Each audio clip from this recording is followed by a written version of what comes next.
Jamais j'aurais pensé voir ça de ma vie. Luis Enrique, il est trop fou en fait. Jusqu'à carrément Kimpembe qui le tient. Non, la scène, c'est une dinguerie en fait. Luis Enrique, qui je crois à ce moment précis défendait ses joueurs, est littéralement venu claquer Joao Pedro devant tout le monde. Sachant que juste avant, il l'a aussi poussé. Et là, une claque, pas deux. Joao Pedro qui tombe par terre. On a tout vu avec lui. L'air du Barça. Mais fallait qu'il reste un petit peu à Paris pour qu'il devienne un mec incontrôlable en fait. Un mec de Paris.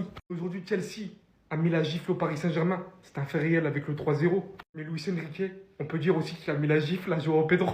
Ils avaient tous la haine aujourd'hui. Quand vous voyez aussi de l'autre côté le visage de Nasser durant le match, quand il a vu que son PSG prenait 3-0, c'était la descente totale de tout ce qu'ils ont vu cette saison. Mais on peut pas en vouloir aux Parisiens qui étaient littéralement cuits, qui étaient littéralement arrivés au bout de leur saison. Pour Luis Enrique, c'est clairement une accumulation. Le fait que Joao Pedro il fasse ça, en plus de ça, il est vénère du résultat. Je ne sais pas encore franchement la suspension qu'il va manger, mais c'est évident les gars qu'il va prendre quelque chose. Maintenant à voir. Parce que je vous rappelle que c'est totalement des choses différentes. Là on parle de la Coupe du Monde des clubs, et là ça va être le retour en championnat. Pourquoi Donnarumma et Luis Enrique étaient-ils si furieux après la finale contre Chelsea? Donnarumma a littéralement pété un câble après le coup de sifflet final. Et cette fois, c'est pas juste pour une décision arbitrale douteuse. C'est carrément une explosion de rage qui a surpris tout le monde. Pourtant, le gardien italien avait fait un match de masterclass. Arrêt dément, réflexe de fou, et même un arrêt incroyable sur un missile de Liam Delap qui aurait dû sceller la victoire de Chelsea. Mais à la fin, tout a basculé. Dès la fin du match, les tensions ont explosé. Donnarumma, d'habitude si calme, s'en est pris physiquement à Joao Pedro, l'un des artisans de la victoire de Chelsea. Une poussée, des mots, et en quelques secondes, c'est la bagarre générale. Même Luis Enrique, le coach du PSG, aurait commis un geste déplacé envers Pedro, alimentant encore plus la colère. Et comme si ça ne suffisait pas, les Parisiens, déjà frustrés par le résultat, ont complètement craqué. Donnarumma, lui, en avait juste marre. Marre des provocations, marre de voir son match héroïque gâché par des conflits inutiles. Est-ce qu'il a eu raison de s'emporter? Ou est-ce qu'il aurait dû garder son sang-froid comme un gardien de son niveau doit le faire? Donnez votre avis en commentaire. C'est une question de respect. C'est juste une question de respect. La prochaine fois, t'écoutes les anciens et tout se passera bien. Voilà. Bon les gars, vous avez tous vu, Luis Enrique, il est parti tabasser Joao Pedro. Il voulait même se faire Maresca, hein. Mais bon, ça a séparé. Maintenant, moi, ma question, c'est comment Enrique, il va faire la saison prochaine et toutes les années qui arrivent pour dire à un joueur, ne t'énerve pas, reste calme. Comment il va se justifier? Lorsqu'un joueur, il va s'embrouiller sur le terrain, qu'est-ce que Luis Enrique va venir lui dire? C'est ça la question. Moi, ce que je retiens dans tout ça, c'est que la banlieue influence Paname et Paname influence le monde. C'est la rue, poto, c'est la rue. Tu fais le malin, on te chicote, on te gifle. La puissance de Xana dans les veines, mon gars, c'est comme ça. Et puis, il a le droit de faire une erreur sur le dernier match, même pas la dernière minute, après le dernier match. Avec la saison qui nous a pondu, là. Tout le stress accumulé. Il a le droit. Joao Pedro, ça se voit, il est insolent, il a le droit. Au moins là, il a fini par terre, voilà. Eh, viens pas chercher les anciens. Fais pas le fou avec les anciens. Quand les anciens te disent stop, arrête. Luis Enrique, c'est des images qu'on veut pas voir. Regardez ce qu'il a fait. Avant de vous montrer Luis Enrique, il est important de vous montrer aussi cette image. Pour mieux comprendre ce qui s'est passé. C'est Joao Neves, 5 minutes avant la fin du match, qui avait tiré les cheveux de Cucurella, qui a pris un carton rouge sur ça. Après le check de la VAR, l'arbitre a donné un carton rouge à Joao Neves. Cette action, les gars, elle te montrait que côté PSG, ça allait déjà pas. De la frustration qui commençait à naître. Tu voyais que côté PSG, c'était super tendu. Et à la fin du match, cette frustration, elle a explosé en fait. C'est pour ça que tu vois des gestes inadmissibles comme ça de la part de Luis Enrique. Et des claques à des joueurs sur le terrain alors que t'es l'entraîneur, t'es censé montrer l'exemple. Moi ça c'est quelque chose que je cautionne pas du tout. Surtout venant de la part de Luis Enrique, de la part du Paris Saint-Germain, après la grande saison qu'ils ont fait. Pour moi le minimum c'est de montrer l'exemple. Après je sais pas exactement ce qui s'est passé. On aura l'explication plus tard. Mais franchement c'est des images qu'on veut pas voir sur un terrain de foot. Surtout que le Paris Saint-Germain sort d'une saison légendaire, stratosphérique. Tu finis sur des notes comme ça fait tâche. Franchement, ça fait tâche. L'idée, c'est que t'en as pas besoin. Donc maintenant, moi, j'attends les explications pour me faire un avis définitif sur cette histoire. Mais là, de ce que je vois, c'est de la frustration accumulée. Et au final, c'est pas un comportement justifié à la fin. Alors, je ne sais pas contre qui Jackson voulait se battre à la fin du match, mais voilà un joueur qui va devoir se battre pour retrouver sa place de titulaire au sein de cette équipe de Chelsea. Et vous êtes tous d'accord avec moi cette fois-ci, je pense. On avait fait une vidéo pour en parler, certains n'étaient pas d'accord, ils pensaient que Jackson c'est un grand joueur, il restera titulaire, mais le match d'aujourd'hui nous a édifiés. On a tous vu ce qu'on a vu aujourd'hui. Au-delà même du match d'aujourd'hui de Joao Pedro, c'est juste sa compétition. Imaginez, Joao Pedro, il est venu à Chelsea sachant qu'il y avait déjà Jackson qui était titulaire et sachant que Delap, il est venu pour essayer de suppléer à Jackson peut-être à un potentiel départ de Nkunku. Et tu as là João Pedro qui vient, qui joue son premier match contre Palmeiras. Il met pas de but, mais il fait un match correct. Contre Fluminense, il met un doublé. Là, il met un but magnifique. 3 matchs, 3 buts. Et encore plus grave, quand tu te dis que Jackson il va rentrer en deuxième mi-temps, c'est Dilap qui vient. Dilap qui vient en deuxième mi-temps. Du coup, là, le message, il est clair. Il n'a plus la confiance du coach. Sur les 3 derniers matchs, il ne joue que 30 minutes, c'était contre Fluminense. Sinon, le reste est sur le banc. C'est mort. Et je ne sais pas vous ce que vous en pensez, mais moi personnellement, je pense que Chelsea a donné à Jackson le temps nécessaire pour s'adapter. 2 ans, c'est carrément suffisant. Le dernier joueur qui a eu plus de 2 ans pour s'adapter à un poste ou à un rôle que j'ai vu moi ces dernières années, c'est peut-être Vinicius.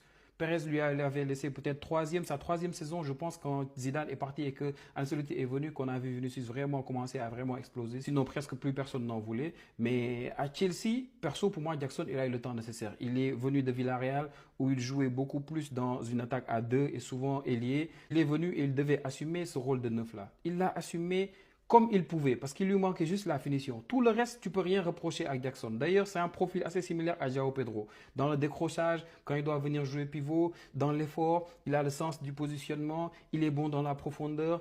Tout ça, il l'a. C'est un joueur hyper collectif. Dans l'effort, il est bon, Jackson. Tout ce qui lui manque, c'est la finition. Et il a eu 2 ans pour le gérer.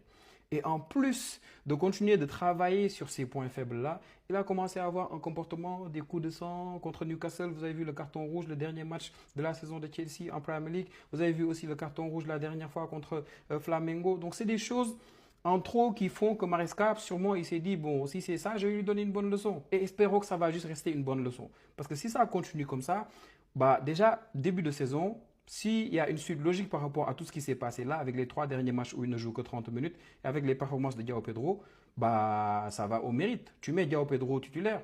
Donc, si lui, il ne part pas actuellement, bah, ça va être très compliqué pour lui. Non, Luis, je suis désolé, ça se fait pas. Comment tu viens tarter un joueur comme ça? T'es un coach, tu dois être un exemple. Gros mauvais perdant, va. Luis Enrique, c'est un gros mauvais perdant, les gars. Ça se fait pas ce qu'il a fait. T'as perdu, c'est bon, tu rentres chez toi, c'est pas grave, t'as fait une saison magnifique. Quand tu tapais tout le monde 3-4-0, 5-0 en finale de Champions League, t'étais bien content. Et là, pour l'unique, le seul match que tu perds pendant longtemps dans cette saison, tu te bats comme ça, tu te comportes comme ça. Non, non, non, non. Là, t'as perdu toute ton élégance, Luis Enrique. Là, Luis Enrique, franchement, il a foiré. Je pense qu'il allait être choisi comme meilleur coach de la saison. Là, ça va lui faire perdre beaucoup de choses, beaucoup de points, les gars. Luis Enrique, en plus, il va être jugé, il va prendre beaucoup de matchs parce que question de discipline comme ça pardonne pas, les gars. En plus, il a utilisé ses mains, franchement, non. L'agressivité, tout ça, non, les gars, ça se fait pas.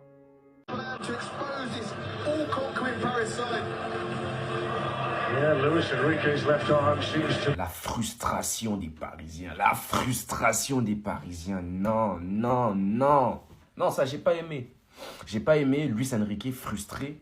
Non, mais je me disais que voilà, lui, son mental, il était d'acier.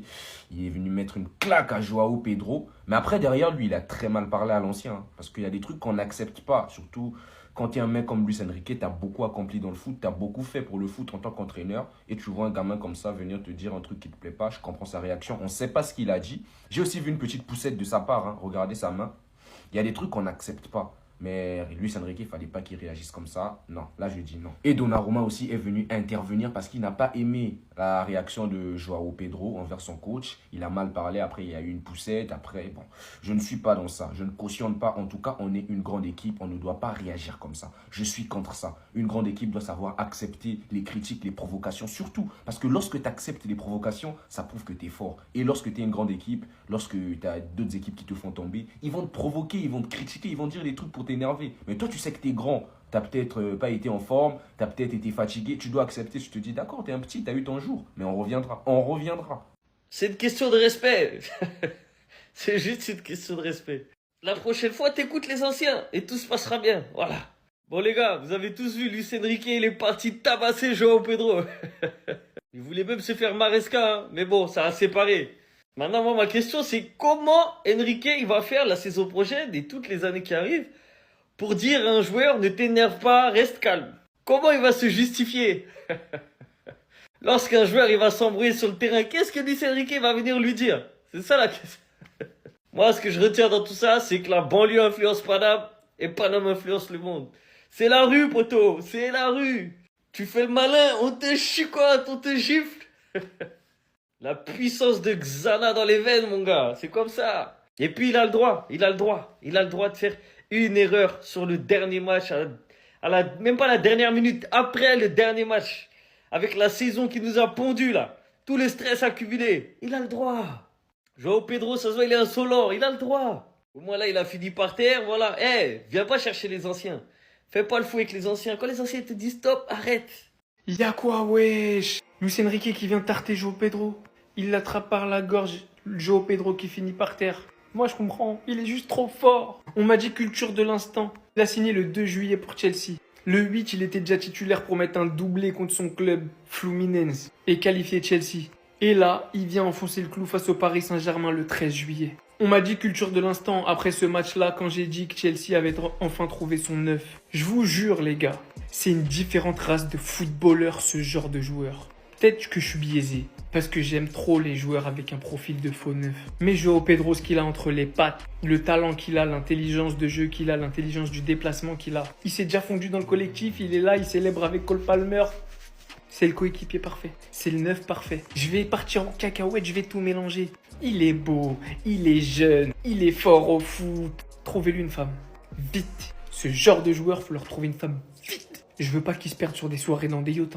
Trouvez-lui une femme. Ça me vénère, hein.